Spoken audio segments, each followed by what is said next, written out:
अस्सलाम वालेकुम नाज़रीन, आऊं आहियां मोहम्मद उस्मान मल्ला। सर्वेच न्यूज़ जे सभिनी ॾिसंदड़नि खे भली कार। बुलेटिन में शामिल कंदासीं हिन वक्त जी हिकु अहम ख़बर।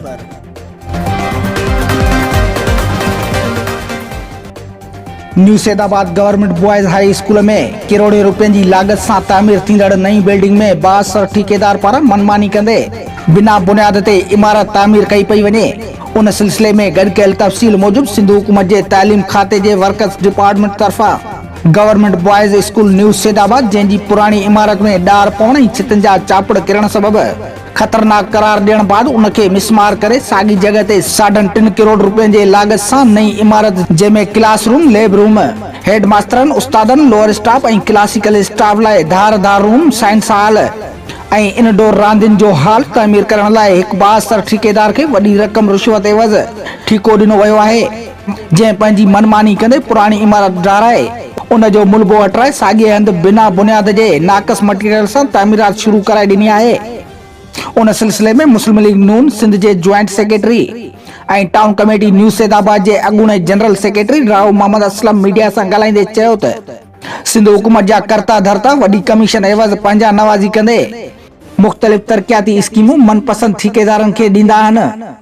हुन चयो त बॉयज़ स्कूल न्यू सैदाबाद जी नई तामीर थींदड़ इमारत बि कमीशन एवज़ हिकु बासर ठेकेदार जंहिं अॻु में बि मुख़्तलिफ़ स्कूलनि जूं इमारतूं नाक़स मटीरियल सां ठाहे करोड़े रुपयनि जी करप्शन कई।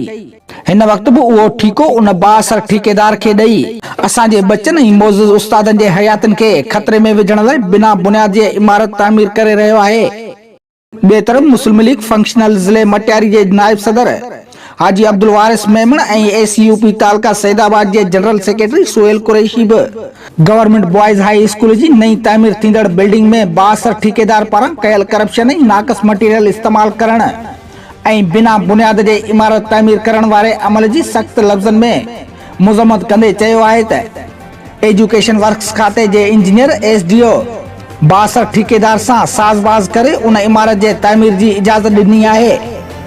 हुननि उन बिल्डिंग जे तामीरात जे आला सतह जी तहक़ीक़ात करे मुलज़ बासर ठेकेदार ऐं उन जे इजाज़त ॾींदड़ ऑफिसर ख़िलाफ़ कानूनी कदम खणी बिल्डिंग खे नए सिर तामीर कराइण जो मुतालबो कयो। वॾी अफ़सोस जी ॻाल्हि आहे, 4 करोड़ रुपए जी लागत सां जेको ही स्कूल गवर्नमेंट प्रोविंशलाइज़ हाई स्कूल जेको इमारत आहे 4 करोड़ रुपए जी इमारत जो लागत सां इन ते जेको आहे इहो ठीके में ॾिनो आहे। हाणे हालत इहा आहे त इन्ही साॻी जेको आहे इन स्कूल जूं जेके तारूं आहिनि, जेके शीखूं आहिनि, जेके पुराणी जेके सिरूं आहिनि उहे हिन में लॻायूं पियूं वञनि।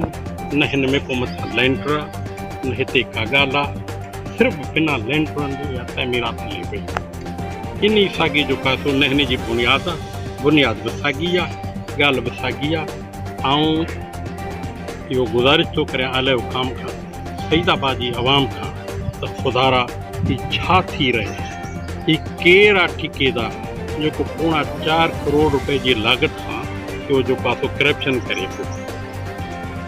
इहो ज़ुल्म आहे, वॾी ज़्यादती आहे, वॾी बेवाजिबी आहे। इन जो जेको एहतिसाब थियणु खपे। जंहिं